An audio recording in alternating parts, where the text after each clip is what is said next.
Assalamualaikum warahmatullahi wabarakatuh. Izin memperkenalkan, nama saya Farhan Aziz Nasarudin, NIM saya 010124018086. Nah, prodi saya yaitu PAI kelas 2D. Ya, itu saya sekarang semester 2. Di sini saya akan menjelaskan tentang ulumul Quran, yaitu saya di sini akan membuat video UTS yang matkul, yaitu matkul ulumul Quran. Nah, sebelum saya menjelaskan materi yang akan disampaikan, di sini saya akan menjelaskan dulu apa sih ulumul Quran. Ulumul Quran itu adalah ilmu yang mempelajari segala aspek terkait dengan Quran, seperti turunnya Al-Quran, turunnya wahyu, sebab dan akibat turunnya Al-Quran, dan bahkan mengkaji tentang makna-makna Al-Quran dan mengenal huruf Al-Quran. Nah, sebagai kita menjelaskan ke materi selanjutnya, kita harus tahu dulu tentang ulum Al-Quran, yaitu tentang turunnya Al-Quran dan sebab-sebab antara turunnya Al-Quran dan dan dan dan kita kalau bisa memahami materi ulum Quran, kita akan tahu tentang makna yang ada di dalam Al-Quran. Seperti di dalam Al-Quran itu ada nuzul Quran, ada musyabah Quran, dan lain sebagainya. Dalam ulum Al-Quran itu ada metode penafsirannya, sehingga kata ulum itu adalah ilmu yang menunjukkan kompleksitas kajian Al-Quran sebagai kitab suci atau pedoman manusia, ya. Nah, di sini saya akan menjelaskan tentang nuzulul Quran, ya. Apa sih nuzulul Quran itu? Nuzulul Quran di sini saya akan menjelaskan, yaitu adalah kata nuzulul Quran adalah yaitu secara berarti sebab-sebab, ya. Sebab secara bahasanya itu berarti sebab-sebab turunnya wahyu, ya.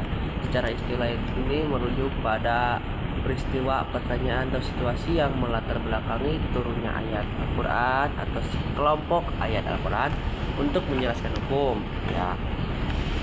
Mau hukum seperti hukum larangan, orang-orang yang menentang kepada Sang Maha Kuasa, larangan-larangan yang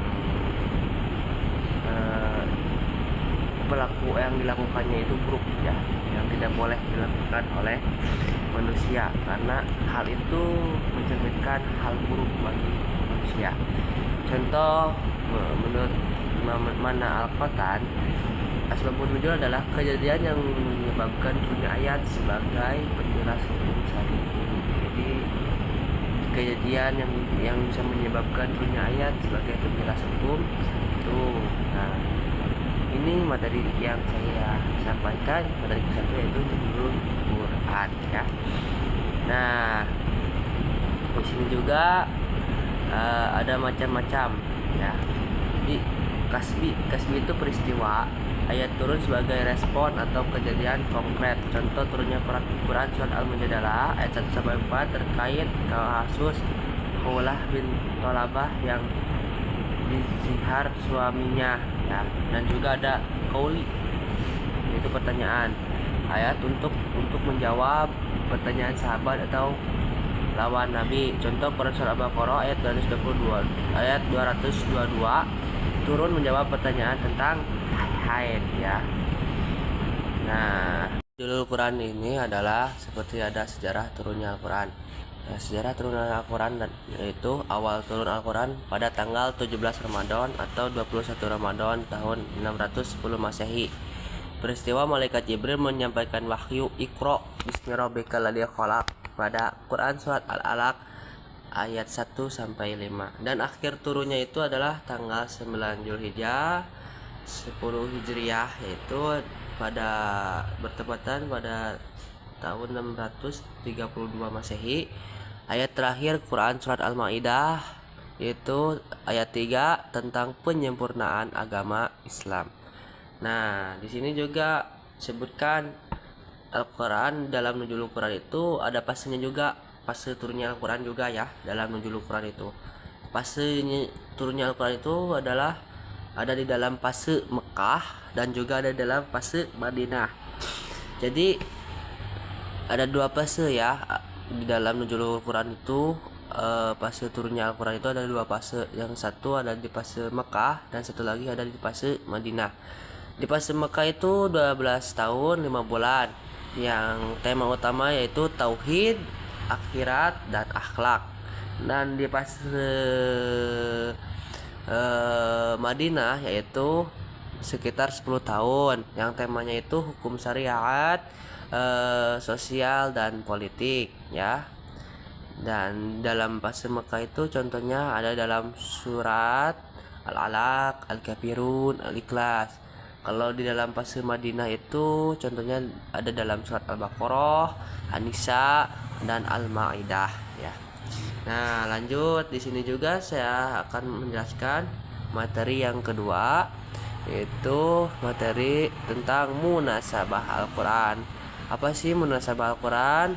Munasabah Al-Quran adalah berarti yaitu keterkaitan atau hubungan manusia antara ayat-ayat atau surah-surah dalam Al-Quran.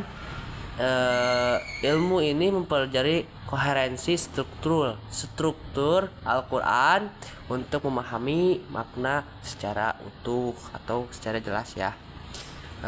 Contoh sederhananya seperti surat Al-Fatihah ya dalam munasabah Al-Quran. Seperti surat Al-Fatihah dalam materi kedua ini ya, yang saya ceritakan tentang munasabah Al-Quran, yaitu dalam surat Al-Fatihah disebut Ummul Kitab karena menjadi pengantar seluruh tema Al-Quran. Dan kedua juga menjadi surah Al-Baqarah dimulai dengan Alif Lam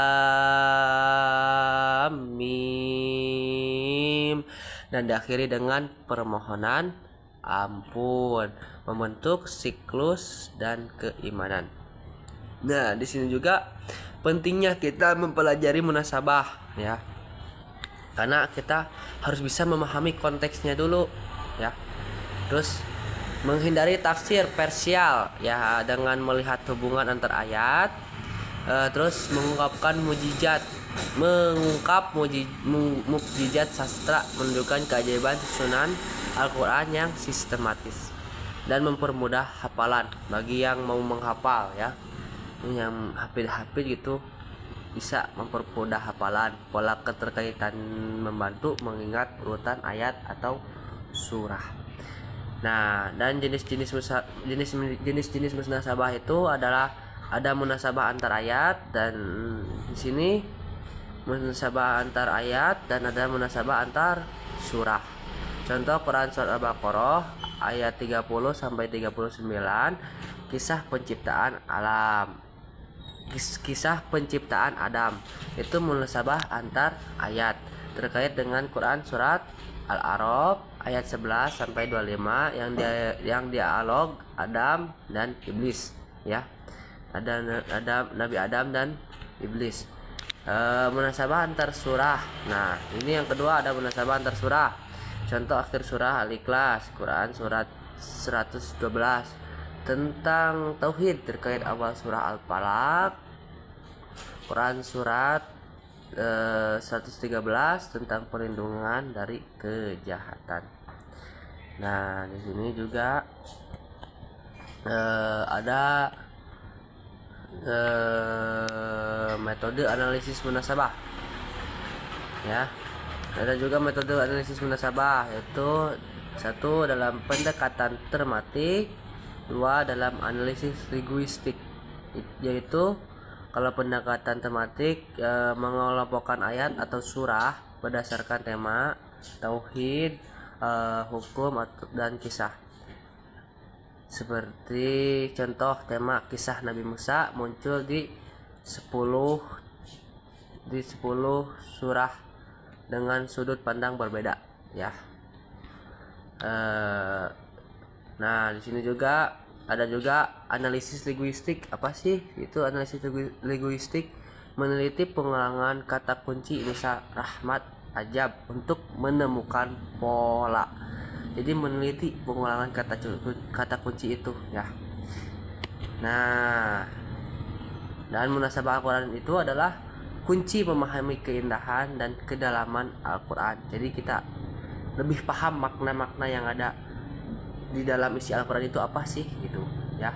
Dengan mempelajarinya bisa kita melihat Al-Quran sebagai kitab yang benar-benar pedoman hidup bagi manusia. Nah, di sini saya akan menjelaskan kesimpulannya.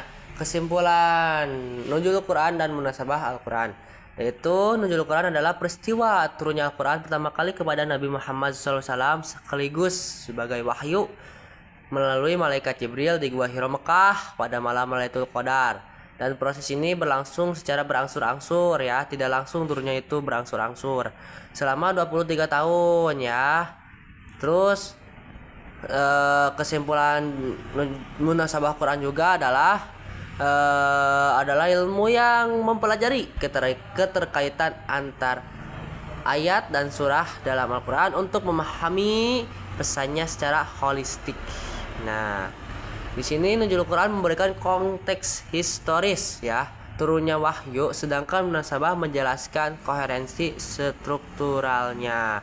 Nah, segitu saja materi dari saya, video tugas UTS Ulumul Quran saya. Semoga bermanfaat. Mohon maaf bila banyak kekurangan atau banyak kesalahan dalam penyampaian materinya. Mohon dimaklumi karena saya juga masih dalam proses belajar. Terima kasih. Tutup saja dari saya. Wabillahi taufiq wal hidayah. Wassalamualaikum warahmatullahi wabarakatuh.